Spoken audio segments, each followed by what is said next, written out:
নমস্কার বন্ধুরা, কেমন আছেন সবাই? আজকে আপনাদের সামনে একটা নতুন জলখাবারের ডিশ নিয়ে চলে এসেছি। খাবারটা কিন্তু সবারই পরিচিত, কিন্তু একেবারে নতুন ধরনের তৈরি করেছি। আর সেটা কিভাবে করেছি সেটা আপনাদের সাথে শেয়ার করছি। এটা করার জন্য আমি এখানে 1 কাপ নিয়েছি চাল, আর 1 কাপের কিছুটা কম নিয়েছি বিউলির ডাল। নিয়ে এটাকে ভিজিয়ে রেখে দিয়েছিলাম রাতে। আর এখন দেখছেন চালগুলো আমার ভালোই ভিজে গেছে। এখানে চালটাকে ভালো করে ধুয়ে চাল আর ডালটাকে আমি জলটা রেখে দিলাম। তবে হ্যাঁ, এই জলটা আপনারা ফেলবেন না। এই জলটা গাছের গোড়ায় দিতে পারেন বা মাথা ধুতে পারেন, মাথার চুল ধুতে পারেন, তাহলে কিন্তু খুব ভালোই হবে। আর আমিও এগুলো ফেলি না, গাছের গোড়ায় দিই বা মাথার চুলে এগুলো স্কাল্পে মাঝে মাঝে এগুলো ইউজ করি, তাতে চুল ভালো থাকে। আর এখন এটাকে ভালো করে ধুয়ে নিলাম। এখন যেটা করতে হবে, এটা আমি একটু পেস্ট করব। মিক্সিতে আমি পেস্ট করে নিয়েছি, তবে পেস্টটা কতটা ঘন মিহি করব সেটা আপনাদের দেখাচ্ছি। দেখুন আমি নিয়ে নিলাম। নিয়ে এখন এর মধ্যে আমি দিয়ে দিচ্ছি কিছুটা বেসন। আর আপনারা দেখলেন মেজারমেন্ট কাপের আমি কতটা বেসন নিলাম। আপনাদের দেখাচ্ছি, ব্যাটারটা একেবারে স্মুথ হবে এরকম। ঠিক এইভাবে আপনারা এটা করে নেবেন। করে নেবার পর এখন যেটা করতে হবে, আমি সামান্য একটু এখানে বেকিং পাউডার দিয়ে দিলাম আর একটু পরিমাণ মতো নুন দিলাম। এটা দিয়ে ভালো করে এটা ফেটিয়ে আমি বেশ কিছুক্ষণ রেখে দেবো। হ্যাঁ, আপনাদের একটা কথা বলে রাখি, আপনারা যদি এই ব্যাটারটা রাত্রিবেলা করে রেখে দেন, সকালবেলা উঠে কিন্তু এই খাবারটা তৈরি করে ফেলতে পারেন। বা 3-4 ঘন্টা যদি রেখে দেন, তাহলে কিন্তু আপনাদের বেকিং পাউডারটা দিতে লাগবে না। রাত্রে করে রাখলেও বেকিং পাউডারটা দিতে লাগবে না। আমি যেহেতু তাড়াতাড়ি করছি খাবারটা, তাই আপনাদের দিলাম। তা সত্ত্বেও আমি আধ ঘন্টা এটাকে একটু রেস্টে রেখে দেবো। এটা রেস্টে দিয়ে আমি এখানে পাত্রে একটা জল বসিয়ে দিচ্ছি।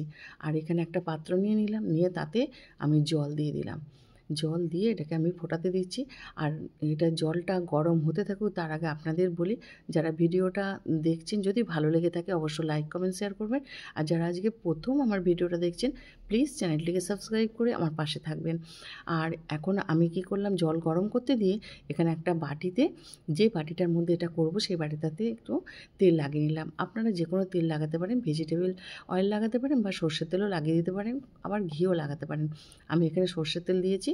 এখন এখানে ব্যাটারটা আরেকটু ভালো করে চামচ দিয়ে একটু গুলিয়ে নেব, নিয়ে এই বাটির মধ্যে ঢেলে দেবো। এইভাবে আপনারা একবার খাবারটা করে দেখুন, খুব সুন্দর লাগে খেতে। আর একই সাথে 2-3 জন একবারই এটা তৈরি করলে 2-3 জনে খেতে পারবেন। আর দেখুন আমি এখানে বাটিতে দিয়ে দিলাম, দিয়ে এর উপরে একটু লঙ্কার গুঁড়ো দিয়ে দিচ্ছি। লঙ্কার গুঁড়োটা এটা টেস্টটা একটু বাড়াবে আর দেখতেও খুব সুন্দর লাগে। দেখুন আমি আপনাদের কাছ থেকে দেখাচ্ছি। দেখুন কত সুন্দর দেখতে লাগছে। ঠিক এরকম করে লঙ্কার গুঁড়ো উপরে ছড়িয়ে দেবেন। এখন দেখছেন আমার এখানে মিটারটা বেশ বেড়ে গেছে, জল ফুটে গেছে। আর এই অবস্থায় আমি নিচে এখানে বাটিটাকে বসিয়ে দেবো।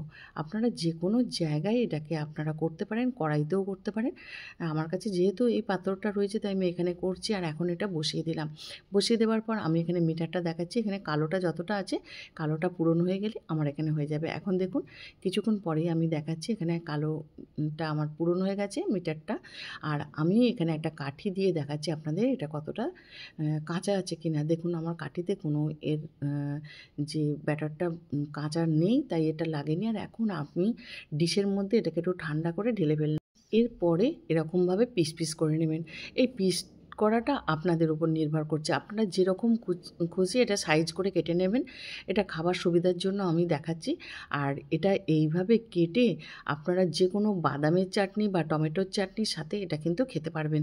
খুব সুন্দর লাগে। এটা সাউথ ইন্ডিয়ান ডিশ। আর আপনারা বুঝতে পেরে গেছেন এটা হলো ইডলি। আমি আসলে ইডলির সমস্ত কিছুই করলাম, কিন্তু ইডলিটা একটা কেক তৈরি করলাম। কেক তৈরি করে এইভাবে পরিবেশন করলাম। ভিডিওটা কেমন লাগলো অবশ্যই জানাবেন। আর দেখুন কত সফট হয়েছে, আর খেতেও কিন্তু দারুণ হয়েছে। এইভাবে বাদামের চাটনির সাথে বা টমেটোর চাটনির সাথে পরিবেশন করুন।